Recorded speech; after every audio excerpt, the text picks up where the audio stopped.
sê dalk net hallo. André, ek moet hallo sê, so hallo. Maar nou, ek wil net toch, kan net vir jou ordentlike foon, as jy volgende keer dit doen. Ek wil dit weer te doen.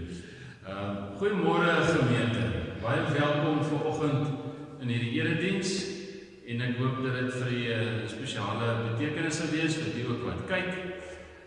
Ek het 'n redelike klompie teksgedeeltes, gelukkig gaan ek nie alles met die deel lees nie, maar ek kan miskien vir die vraag of jy van dit ons opsoek, en as jy dit nie wil opsoek nie, dan miskien dit loop in die oor maak, maar ek begin by Levitikus 10. Levitikus 10. Ek is seker almal van die weet natuurlik waaroor die storie gaan, so ek gaan nie nou vir jy sê nie, want julle weet dalk reeds, en dan 2 Konings 5. 2 Konings 5 gaan oor Elisa, man wat die byl op die water kon laat dryf. Dan gaan ek eintlik aan die einde van die preek wil ek 'n paar gedeeltes uit Matteus uitlees. Ek gaan Matteus 27,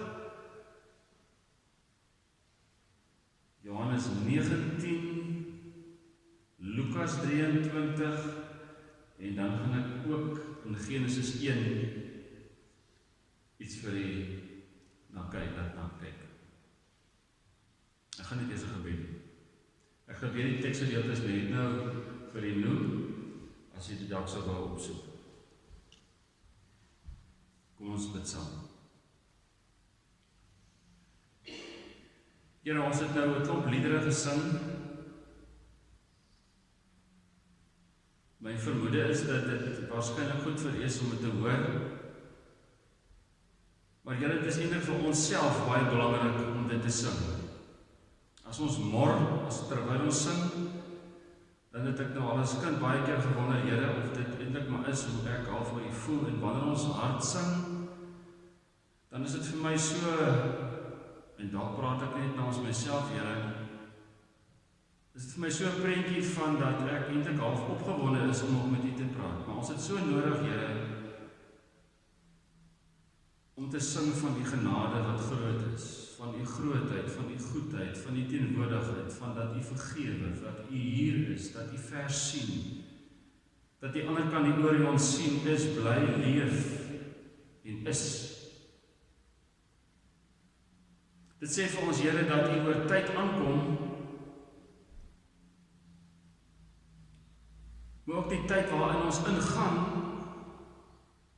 waarskynlik reeds daar is. Maar Here, as ons dit nie in ons gebed of in ons liedere sing nie, hoe sal ons dit kan leef? As ons dit nie vasmaak in ons verstand nie, hoe gaan ons hart van dit weet? En wanneer ons dan vanoggend,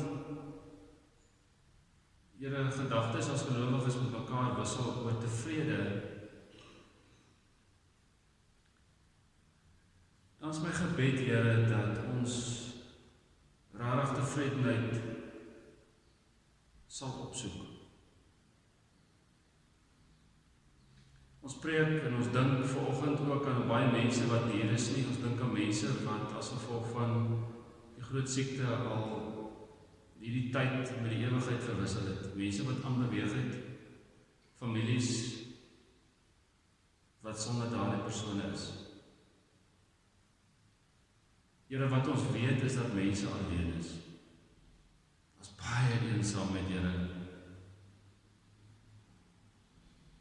En ons wat hier is, gaan iets moet doen aan ons mede-kollegas, aan ons medegelowiges, selfs die ongelowiges wat alleen is. Help ons daarmee. Geef ons insig en wysheid om dit aan te pak. Die kosmos is alleen wanneer U afwesig is. Amen. Die gedagte, soos wat ek vir U gesê het, wat ek graag met U wil deel vanoggend, is tevrede. Nou ek wil eers verduidelik. Ek wil verduidelik hoekom ek begin met 'n grappie en dan gaan ek nou die grappie doen. Ek het op 'n stadium in Stilbaai gepreek en omtrent 2 jaar na die preek het 'n persoon my kom sien en gesê dat hulle net nie seker is of die pulpit of die kansel die plek is vir 'n grappie nie. En toe het ek nou maar stil gebly, want ek het geweet ek gaan nie luister nie en ek gaan weer op die kansel 'n grap vertel. So ek is ongelukkig hier by u vanoggend. Ek het ongelukkig nou al André nou al 'n paar keer my gevra om hier te preek, so ek aanvaar dat Wes en moeder het my nou gesien, so u moet my nou ongelukkig of aanvaar soos ek is of nie weer nooi nie. Maar ek het die ongeluk van die grap wat ek nou met u gaan deel is dat dit ongelukkig nie heeltemal 'n grap is nie. Hierdie is 'n slaghuister van die wat jy geweet het, wat nie weet nie. Hier's 'n hak, dis nou die ding wat ek kan nou nie slaghuister vanoggend regverdig of nie, so dit is gelukkig nie die doel van die preek. Maar die slaghuister is nou daar om, soos 'n boer dit wil sê, ongediertes te vang. En die slaghuister werk so as wanneer die ongedierte nou gevang is, dan sleep die hak en hy hak dan nou vas en daar hak die ongedierte nou vas. Nou, die storie is eintlik tot my nadeel. Jy sien man, daar het 'n lidmaat voor COVID, dis amper 2 jaar terug, het nou vir my gevra of ek sal kom huisbesoek doen. En toe het ek gesê, maar ek sal wel kom huisbesoek doen, en toe amper bietjie meer as 2 jaar daarna, toe daag ek by die lidmaat op. Maar die lidmaat het 'n plek gehad, 'n deur waar, soos alle goeie dominees stap by die een spesifieke deur in, na 'n spesifieke kamer toe, in tye toe dominees nog behoorlik huisbesoek gedoen het, soos wat natuurlik nou nie 'n moedergemeente of 'n Wesgemeente mos nog steeds gebeur. So het ek ook by die lidmaat 'n spesifieke deur waar ek dan nou gaan huisbesoek doen. En die lidmaat is eintlik baie tevrede gewees en dis eintlik hoe die slaghuister deel word van die preek met die belofte wat hy 2 jaar terug gemaak het. Maar toe ek nou na 2 jaar opdaag, sal hy nou nie vir my glo wat toe nou gebeur het nie.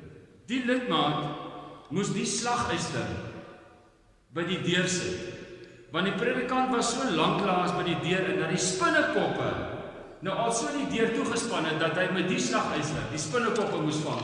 So groot is dit wat hulle toe nou al geword het, in die 2 jaar wat verby is. So jy sien, hy was nou maar tevrede met my belofte, maar hy moes 'n plan maak in die proses, om van die ongediertes ontslae te raak, omdat die dominee nie daar aangekom het nie. So dit het ek gedink om net vinnig met u te deel, tot my nadeel, dat as 'n mens tevrede bly, en nou gaan ek probeer om dit oor te skuif na die teksgedeelte. Ek het 'n vermoede dat wanneer ons as predikante praat, dan kan die mense wat die boodskap hoor, moet dit nou half aanvaar, want dit kom nou van of 'n geleerde of 'n gesagvolle persoon. So wanneer ons as predikante nou sê dat 'n lidmaat of 'n persoon moet tevrede wees, dan dink ons waarskynlik teen alle koste. Teen alle koste moet ons tevrede wees. En as ons dan nou vanoggend preek oor tevredenheid, dan vermoed ek dat daar's grense aan tevredenheid. Want in 'n situasie kan mens jouself altyd die vraag afvra, moet ek nou aanhou tevrede wees, of is dit tyd om 'n ander plan te maak? Tevredenheid is 'n tema vanoggend vir my, omdat ek dit veral in die Olimpiese Spele baie spesifiek die afgelope 2 weke gesien het, dat daar's 2 of 3 mense, as dit individuele goed is wat tevrede is met die uitslag, want hulle het nou 'n goud, 'n weerhik of die mirre, nee, ek jammer, ek verkeerd, hulle het goud, silwer of brons. Maar daar's 'n hele skare van mense wat niks het nie. Baie keer dat ek gesien dat die een met die silwer is tog half tevrede, maar die een met die brons is ook half nors. want hy of sy het nou net nie gehou nie. Gelukkig het hulle baie selde onderhoud gehad met die wat niks gekry het nie.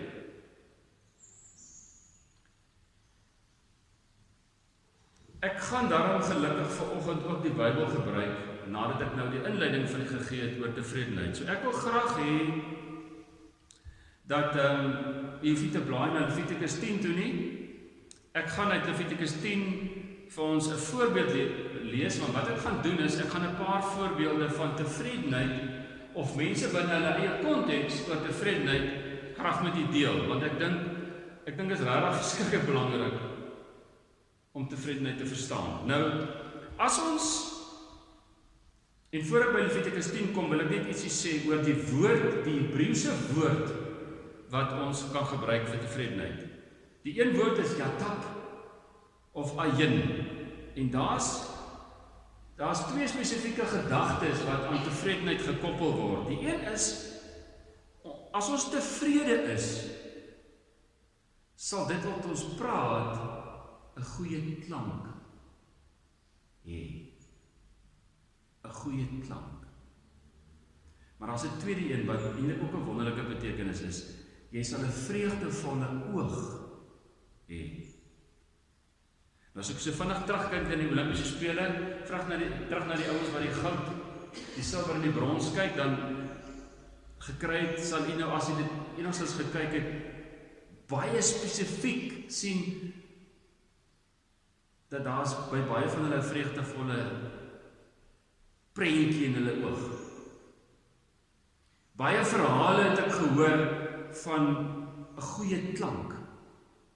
Een spesifieke onderhoud wat ek gehoor het, is van 'n Nieu-Seelandse vrou wat in die Nieu-Seelandse Sevens rugby span is, wat iets praat, en sy praat, maar sy sê, sy kan nie haar emosie beheer nie, want sy huil terwyl sy praat, maar die klanke wat sy praat, is vreugdevol. En sy vertel oor haar span in die opofferings, maar die mense langs haar, wat die enorme invloed gehad het, dat hulle hier is. Levitikus 10. Levitikus 10 is, gaan oor die dood. Nou, as jy so wil kyk, dis Levitikus 10 vers 1 tot 2, 6 tot 7 en 12 tot 20. Dis spesifiek die fokustekste. 1 tot 2, 6 tot 7 en 12 tot 20. Nadab en Abihu is Aaron se twee seuns. Vers 1. En elkeen het sy vuurpan gevat en gloeiende kole daarin gesit. Hulle het wierook daaroor gegooi en dit vir die Here aangebied. Dit was egter ongeoorloofde vuur, omdat dit teen die bevel van die Here was. 'n Vuur wat van die Here afkom, het hulle verteer en hulle het gesterf in die teenwoordigheid van die Here. Preek maak is 'n wonderlike ding. Dit forceer 'n mens om partymal by 'n teks uit te kom wat jy nog nooit in jou lewe raak gelees het nie. Ek het hierdie al gehoor. Ek het al gehoor dat ander mense oor dit preek, maar ek het dit nog nie. So dis eintlik vir my, ek vermoed vir baie van eers dit 'n bitter vreemde teks. Die twee mannetjies, kan ek my voorstel, moes waarskynlik tieners gewees het. Ek kan nie dink dat hulle moes beslis 15 jaar oud omtrent wees, want as 'n mens 15 is, weet jy kan enige ding doen. Jou pa sê vir jou, jy kan nie, maar jy weet, jy kan enige ding doen. As jou pa vir jou sê, jy kan nie vir iemand iets by tackle nie, sal jy vir jou pa bewys, maar jy sal hom tackle. So het hulle besluit, maak nie saak wat die priester sê nie, as hulle wil offerhandes doen, sal hulle tempel toe gaan en dit doen. Want hulle is ontevrede met die reeltjies van die tempel wat vir hulle voorgeskryf is. Dit kos hulle dood. Nou, in vers 6 tot 7, ek kan vinnig daarna vir die verwys, Moses het Aaron het sy twee seuns Eleazar en Itamar beveel, moenie rou deur julle hare onversorg te laat nie, en julle klere te skeur nie. As julle rou, sal julle sterwe. So hulle wil nou rou oor hierdie familie van hulle wie se seuns dood is. Die Here het hulle gesê, stop dit. Gaan aan met julle lewens. Dis eintlik wat hier staan. Die logiese ding gaan wees om te rou. Die Here sê nee. Jy moet begin tevrede word. Tevrede met die omstandighede. Beweeg aan. En dan vers 12. Vers 12 gaan ons vanaf na loer. Moses het vir Aaron en sy twee seuns wat gelewe het, Eleazar en Itamar gesê, vat die graanoffer wat oorgebly het, nadat die vuuroffer aan die Here gebring is, en eet dit by die altaar. Daar mag nie suurdeeg by kom nie. En dan gaan dit eintlik maar aan oor die detail van hulle moet aanbeweeg. Ek wil terugkom na die slaghuis.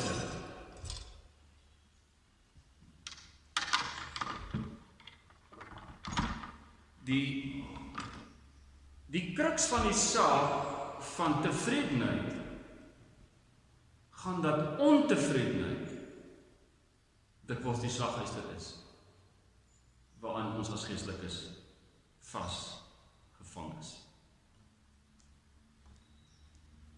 En in hierdie Bybel, die teksgedeelte wat ons lees ons eintlik maar wil ek vir die verhale aanhaal van mense wat vasgevang is in hulle ontevredenheid.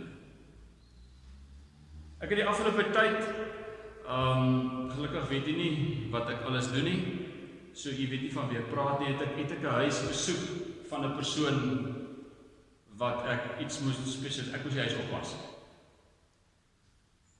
Dis werklik, dis 'n huis wat die hele huis lyk soos 'n hotel. Dis bitter netjies. Elke ding is op sy plek en elke ding is skoon. Niemand van die weet waar plaas is, ek is regtig veilig met my voet. Maar die interessant is dat die persoon wat in die huis bly, is totaal en al eensaam en totaal en al ontevrede. Want alles in die land is sleg. Alles is verkeerd. En binne ons eie konteks sê ek vir myself, want het vanoggend vir my gevra, hoe gaan dit? Ek sê ek maak bes om planne te maak. Gaan dit nie net oor jou verhaal nie, maar dit gaan oor my eie verhaal binne die konteks van die afgelope 2 jaar as gevolg van COVID, kan ons onsself afvra, is ek tevrede met dit wat ek het? Een van die goed waarmee ek elke dag gekonfronteer word, is eensaamheid. Ek is besig met 'n brugjaar en is interessant dat baie van die studente terugkom nog steeds met een belangrike boodskap. Hulle kan nie meer alleen by die huis sit nie. En eintlik die oorvloed wat by die huis is, wat by die huis kan hulle permanent doen wat hulle wil. Dis die ding van na matriek en nog nie werk nie. Is daar kan hulle doen nie wat hulle wil. Hulle kan enige tyd pap vat in die oggend, want die ma en die pa werk. Maar het hulle besef dat die luksehede waarbinne hulle is, nie meer die behoefte aanvoel. Tevredenheid hang in 'n skaal van ontevredenheid. Ontevredenheid oor alles dat ons kan permanent so vasgevang wees, dat niks is goed genoeg nie, dat ons nooit die lig het van tevredenheid kan aansteek. Daar's altyd iets wat maar weer kort of skort. So het hierdie 2 seuns besluit, die prosedure in die tempel is nie goed genoeg. Maar nou gaan ek aangaan na 'n volgende verhaal toe, na die verhaal van Elisa. En die verhaal van Elisa gaan, hy is mos nou die man wat die byl op die water laat dryf het. En Elisa se verhaal is in 2 Konings 5, vers 20 tot 27. Eintlik het ek myself voorgestel dat ek die hele Konings 5 wil lees, maar ek vermoed jy gaan deurgesit wees as ek nou. Dit is net so omdrink, ek dink 7-28 verse, maar ek gaan nou nie verveel met dit nie. Maar ek wil net die konteks gee van 2 Konings 5. Naaman, die hoof van die leer van die konings van Aram, is Assiriese weerhoof. Nou, net om vir die skaal te gee van wie hy is. Hy is omtrent nou soos generaal Swartkop, wat destyds die oorlog in die Midde-Ooste begin het oor die olie. Hy is omtrent te ou soos die hoof van die Amerikaanse weermag. Hy daag iewers in Israel op, want hy het gehoor daar is 'n profeet wat goeie goeders doen. Hy maak mense gesond.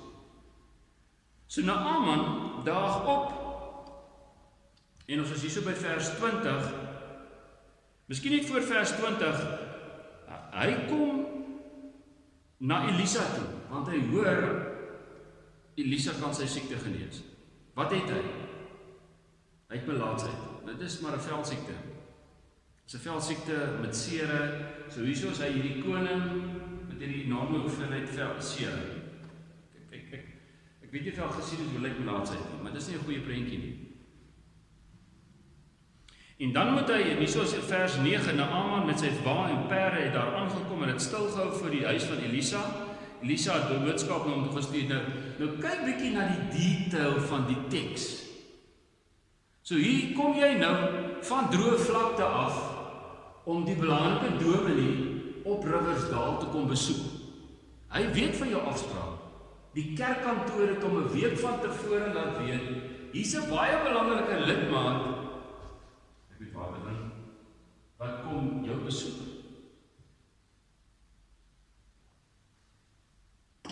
Wat doen die dominee? Hy laat weet jy wat doen. Staan jy maar by die tuinhekkie. Daar's 'n kraan in 'n tuinslang. En dan was jy jou daar by die tuinhekkie 7 keer. Dis omtrent wat in hierdie teksgedeelte gebeur. Naaman, hy kom uit Amerika uit om hierdie ou te besoek. Dis omtrent bewyse van Spreuke wat hier gebeur. So hy is, hierso staan in die teks, Naaman het vir hom vererg en weggery en gesê, ek het daarom gedink, hy sou die tuinhekkie oopmaak nie, dis nie wat in die teks staan nie. Hy sê, ek het gedink, hy sou uitkom en staan, die naam van die Here aanroep, dan sy hand op my sit, ek is 'n belangrike man. Dis nie wat gebeur nie. Maar kyk wat sê sy slawe vir hom. Die slawe sê vir hom, meneer, jy het niks om te verloor nie man, vat 'n kans. Gaan was jy nou man, jy het nou so ver gekom. Gaan was jou 7 keer in die Jordaanrivier. So gaan Naaman, sê regtig Lissie, jy dink hoe belangrike koning moet nou al sy stories uittrek, en hy was hom nou maar 7 keer. Dan is hy genees. Maar weet jy, dis nog nie die kruks van die storie nie. Hierdie is nog die maklike deel.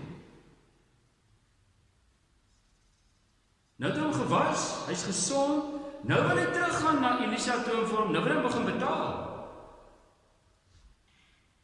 Dus Elisa van nee wat? Jy skuld my niks. Wat ek gedoen het, kom nie van my af nie. Kom van die Here af. Jy kan tevrede wees met dit wat jy het. Gaan huis toe.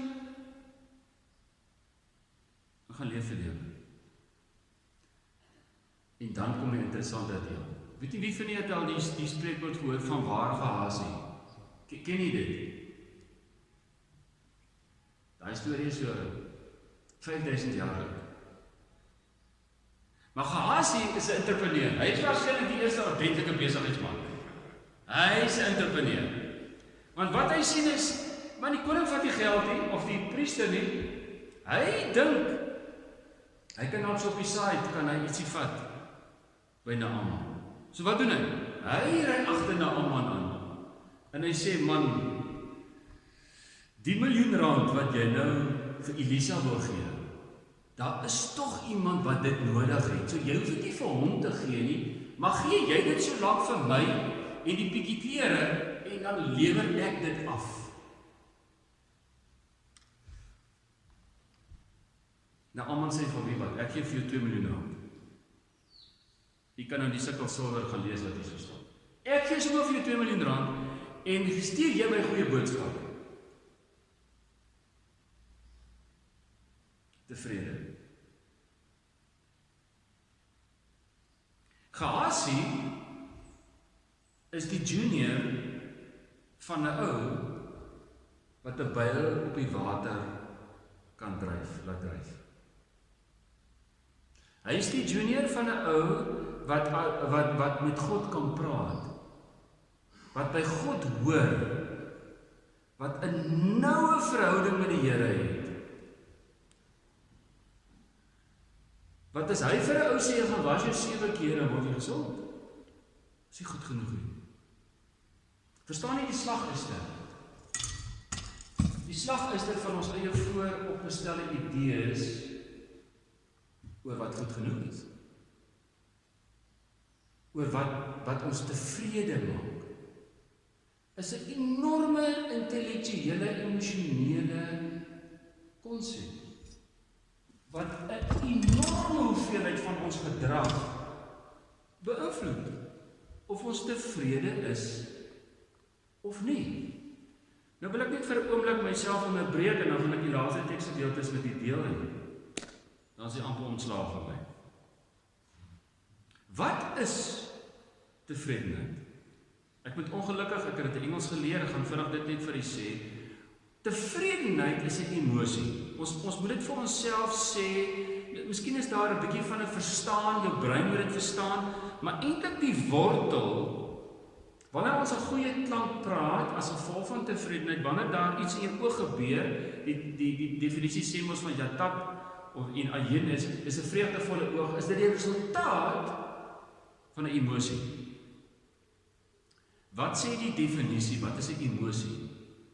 Dit is nogal belangrik. Emotions are chemicals that drives behavior. Ek sal dit vir my sê, Google dit. Moenie die dominee glo nie, Google dit. Gaan kyk of dit die waarheid is. Dis welkom. So emotions are chemicals that drives behavior. So wanneer ons tevrede is, medegelowiges, vriende, dan is daar 'n emosie wat getrigger word, wat ons gedrag beïnvloed. En dit is 'n enorme waarheid wat ons moet verstaan. Wat dryf my gedrag? Ek gaan 'n baie moeilike vraag van die vraag wat jy glad nie hoef te antwoord nie. Wie van julle het nou al die serum laat inspuit? Jy hoef my glad nie te antwoord. Wie van julle het nou besluit, whatever jy besluit het, waarop het jy besluit ja of nee? Terug by die definisie van emotions are chemicals that drive behavior. Wat se inligting beïnvloed jou gedrag? Waarop baseer jy jou tevredenheid of geluk in jou lewe? Een van die wonderlikste goed in die Suid-Kaap die afgelope tyd. Ek het gister 'n student genaal wat bietjie laat aangekom het. En terwyl ons daar's by Moskas verbyry en ons kom al hoe nader en nader Albertina toe sê, hier waar ons bly, Oupoort, want dis wat hulle my noem, is dit dan maar regtig mooi. Want toe begin jy nou die canola lande sien. En dit is die analogie met tevredenheid. Wanneer jy met canola saad in jou hand staan, dan kan jy nog nie mooi sien nie. Maar tevredenheid het eintlik dieselfde ding. Wanneer ons tevredenheid saai in ons harte, dan kom daar iets op wat veel groter is as wat ons kan verbeel. Ons kan nog regtig nie die goudblom sien nie, daai goue blom nie. Maar daar is, amper het ek die woord gebruik, daar is dan maar bittermin goed so mooi, soos 'n Suid-Kaap landskap met groen en inheemse bos en subtropiese oeverbos, maar langsom die canola land. Dis tevredenheid. Nou ek wil afsluit met 'n prentjie van God oor my en jou sê, ek wil eintlik, en dis 'n abstrakte prentjie wat ek vir u wil skets. Moenie dink dis maklik nie. Moenie dink dis eenvoudig nie. Dis abstrakt. En ek wil hê ons moet eerstens blaai na Genesis toe. Ek wil tog net die Genesis 1 vers 31. Genesis 1, jy gaan hom eintlik nie vergeet nie. Genesis 1 vers 31. Ons is nou 'n paar jaar af van waar hierdie skepingsverhaal plaasvind. Die teks wat daaroor bewys gee, is minimum 6000 jaar oud. Ons weet nie regtig of hierdie 500 miljoen jaar oud is wanneer hierdie gebeur het. Daar is ons nou half 'n verskil hoe mense dit interpreteer. Maar wat gebeur, kan ons niks aan doen nie. God skep. En wanneer God skep, moet jy net een ding verstaan, dat hy waarskynlik 'n idee dat ons vanoggend hier in die kerk gaan sit. So God, wanneer hy skep, het hy eintlik klaar die prentjie van waartoe ons as mense op pad is. Daar afstand is reeds hier in sy kop. Hy weet wat die mens alles gaan doen. Hy weet wat gaan gebeur. Hy weet van die wêreldoorlog wat op pad is. Hy weet van COVID. Hy weet van die tyd van een storie van waar die mens kies om eintlik self te besluit hoe hy sy goeders wil doen. Hy weet klaar die mens gaan ontevrede wees met hierdie perfekte setup. Maar nou skep hy. En hoor wat sê vers 31. Toe het God gekyk na alles wat hy gemaak het, en dit was goed. God is tevrede. God is tevrede. Hy het die canola saad in die mense hand gaan sit. En gaan sê, gaan saai my kind, gaan maak die wêreld mooi. Verstommend. Dat al weet God wat die mens, baie van die mense gaan doen, stop dit hom nie, om te sê, dis nou julle kans. Gaan maak mooi. Gaan wees tevrede. Maar die teks, vriende, word nog dieper as dit. Matteus 27. Matteus 27 vers 54.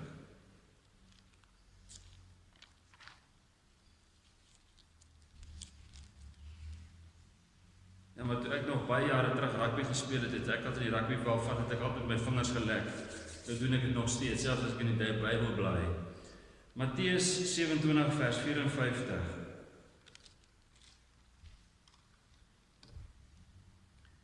Toe die offisier en die soldate wat saam met hom vir Jesus bewaak het, die aardbewing sien en die dinge wat gebeur het, hulle baie bang geword en gesê, hierdie man was werklik die seun van God. God was tevrede. Die menslike lewe, die menslike siege, die menslike hart is so belangrik vir God, dat hy tevrede was, dat sy eie seun in die kruis sterf. Hierdie man was werklik die seun van God. En dan het nog 2 teksgedeeltes oor. Ons kan blaai na Johannes 19 vers 30. Maar kom ons doen eers Lukas 23 vers 46. Lukas 23.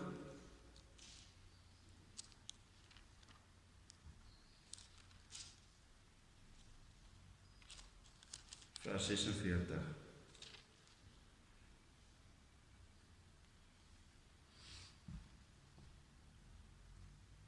Jesus sê self, en nou moet jy verstaan waar is, en ek gaan met hierdie gedeelte afsluit. God is in Christus. Christus is op die kruis. Die spykers is deur sy voete. Die spykers is deur sy hande. Sy milt is waarskynlik besig om te breek. Hy kry nie suurstof nie, sy longe druk toe. Hy kan nie meer reg opstaan op sy voete. Dis waar Christus is. En dan sê hy die volgende sin. Vers 46. Vader, in u hande gee ek my gees oor. In hierdie pyn is Christus tevrede met dit wat hy het en te sê, my gees gaan terug na jou toe, Vader. Want dit is steeds die beste tyd.